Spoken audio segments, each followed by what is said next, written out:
Question number 1. A deuteron and a proton moving with the same speed enter the same magnetic field region at right angles to the direction of field. Find the ratio of the radii of the circular paths which the two particles describe. First, so R deuteron upon R proton, mass of deuteron, velocity same है, magnetic field same है, charge of deuteron that is same as proton only, whole divided by mass of proton, velocity same है, b same है और charge भी same ही रहता है, सब cancel हो जाएगा. Mass of neutron 2 times of mass of proton होता है. तो the answer is 2:1. Question 2. In which directions do the electric and magnetic field vectors oscillate in an electromagnetic wave propagating along the x-axis? अगर wave ऐसे जा रही है तो electric field vector and magnetic field vector oscillate in the mutually perpendicular directions. ठीक है. So we can say that electric field कोई भी चूज कर सकते हैं, पॉजिटिव या अलोंग वाई एक्सिस, और magnetic field along Z axis.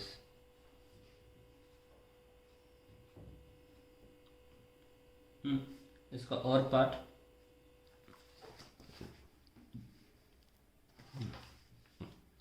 arrange the following in electromagnetic waves in order of increasing frequency.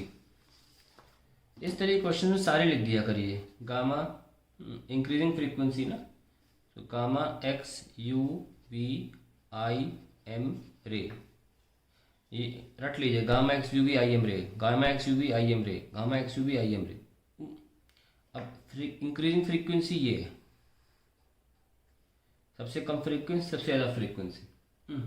अब जो जो दिया नहीं है वो काट दो, या गामा जो जो दिया उस पर टिक कर दो. गामा पे टिक कर दिया, माइक्रो पे टिक कर दिया, इंफ्रारेड पे टिक कर दिया और अल्ट्रा वायलेट पे टिक कर दिया. इससे क्या होगा कि आप गलती करने से बचते हैं और सोचना भी नहीं पड़ता. सो आंसर इज एम सबसे कम, उसके बाद असेंडिंग ऑर्डर है ना, फिर उसके बाद आई, फिर अल्ट्रा वायलेट और फिर gamma. That's it.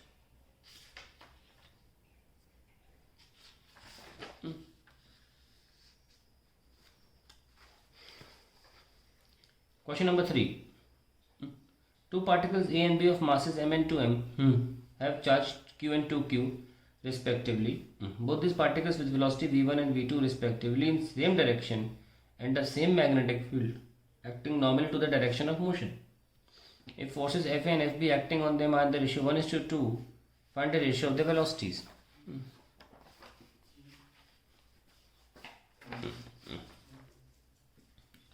Question number 3. Force A and force B already given है 1/2. फोर्स का फॉर्मूला क्या होता है? Q1 V1 and B1 upon Q2 V2 and B2 1/2. ना हमको दे रखा है ये Q, ये 2Q, ये हमको निकालना है और ये हमको सेम दे रखा है. ये कैंसिल, ये कैंसिल, 2 से 2 cancel. So V1 by V2 क्या हुआ? 1:1. That is the answer.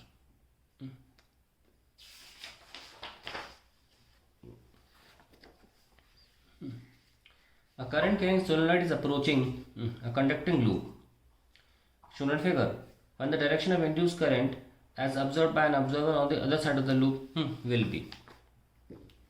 Question 4. एक लूप है, बनावट जरूर देखें, डायरेक्शन भी देखें. मैं बना के दिखा रहा हूँ इसीलिए. ये आ गया तो दिया कैसे? इस तरीके से.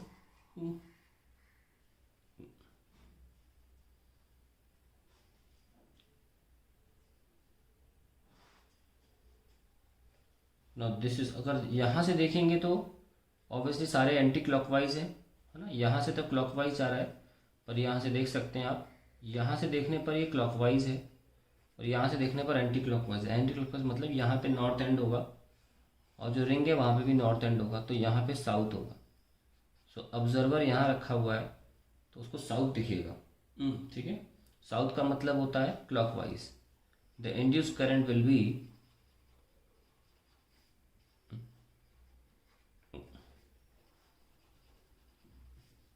क्लॉकवाइज।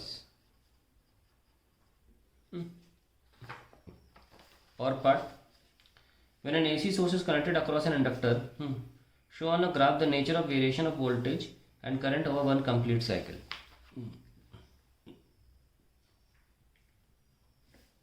इंडक्टर के केस में सबसे पहले कोई भी साइन थीटा बना लो और एक कॉस थीटा बना लो। कॉस थीटा ध्यान से बनाना, मैच करना चाहिए।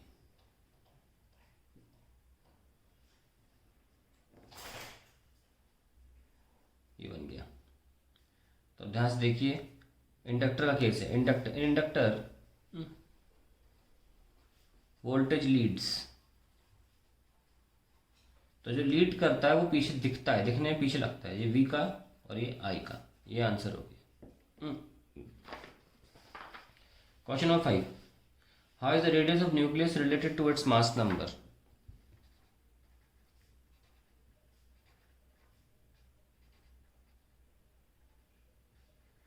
इस तरह से 1/3 R equals to R0 A की पावर 1/3।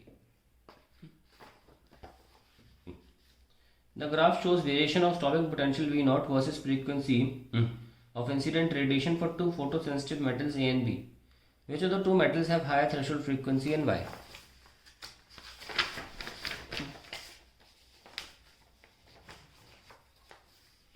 ये ग्राफ दे रखा है, इसको रिड्रॉ कर लेते हैं।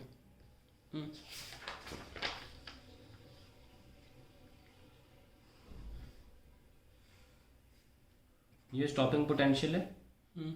एक मेटल ऐसे दे रखा है, दूसरा ऐसे दे रखा है, nu nought and nu not dash.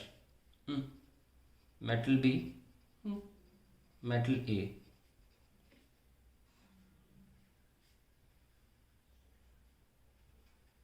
तो क्या पूछा गया था? Higher threshold frequency, metal A, ये आंसर है। और वाई पूछा है तो सेकंड पार्ट वाई ले लें इसका। वैसे सेकंड पार्ट जैसी कोई चीज़ है नहीं, पर आप दोस्तों में डिवाइड कर सकते हैं, चेक करने के लिए आसानी होती है कि दोनों आंसर्स दिए हैं। As intercept on frequency axis gives threshold frequency.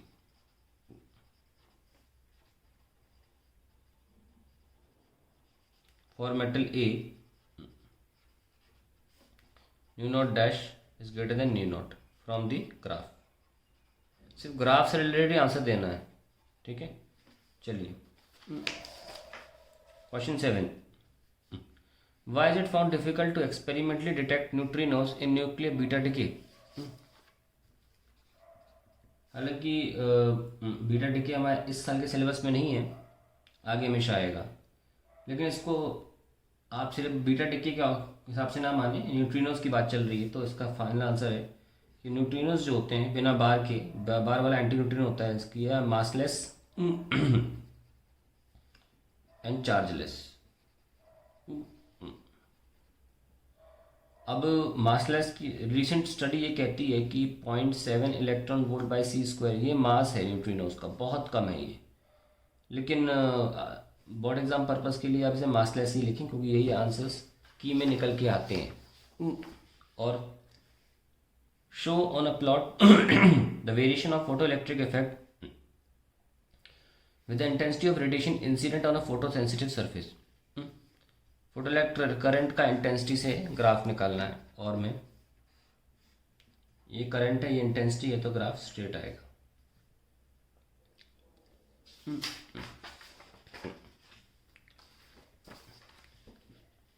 Question 8, in the following which one of the diodes is reverse biased. बना लेते हैं।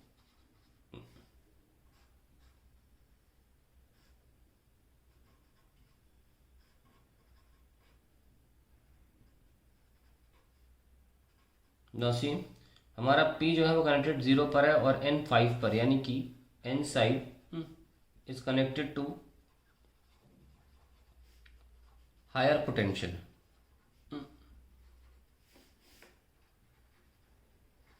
and p side to lower, therefore reverse biased.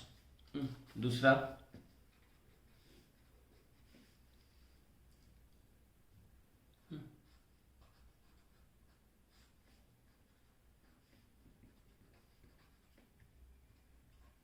we can again see now this time n is connected to -5 and p is connected to -10 and p connected to -5, यानी कि -5 बड़ा है तो p side connected to higher potential and n side to lower, therefore forward biased.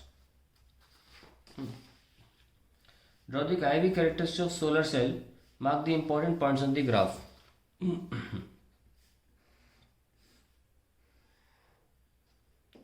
Solar cell का ये I और ये graph V का, VOC ISC. तो ISC जो होता है वो होता है short circuit current,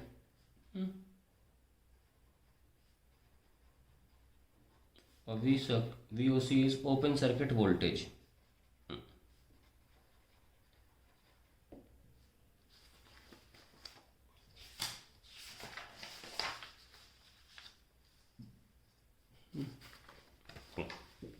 Question number 10. Draw the energy level diagram of n-type semiconductor. Show the acceptor and donor energy level. जो भी होता हो.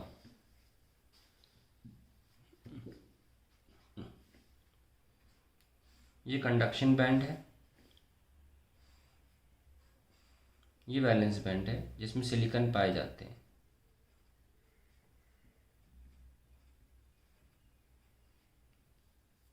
Valence band, conduction band. अब क्योंकि एन टाइप बना रहे हो तो यहाँ पे डोनर एनर्जी लेवल पाया जाता है. यहाँ पर इलेक्ट्रॉन्स होते हैं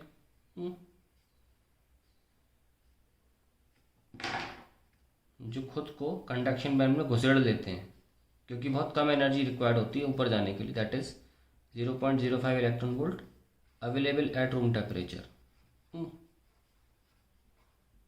ठीक है, तो ये कंडक्शन बैलेंस बैंड, यहाँ पर इलेक्ट्रॉन आ जाएंगे और कोई इन जाने की वजह से होल जनरेट नहीं होगा. ठीक है, होल जनरेट कैसे होगा? ये जो चल ही रहा है साइड बाय साइड इंट्रिंसिक वाला, इंट्रिंसिक सेमीकंडक्टर के हिसाब से यहाँ से तो इलेक्ट्रॉन जा ही रहे हैं, क्योंकि ये जो गैप है ये 1.1 का है. ये टोटल डायग्राम बनाया जाएगा और 1.1 भी अवेलेबल एट रूम टेम्परेचर होती है. तो ये डायग्राम पूरा बनाया जाएगा along with this electron going. यहाँ पर फिर होल बनेगा डेफिनेटली. ठीक है, होल जनरेशन.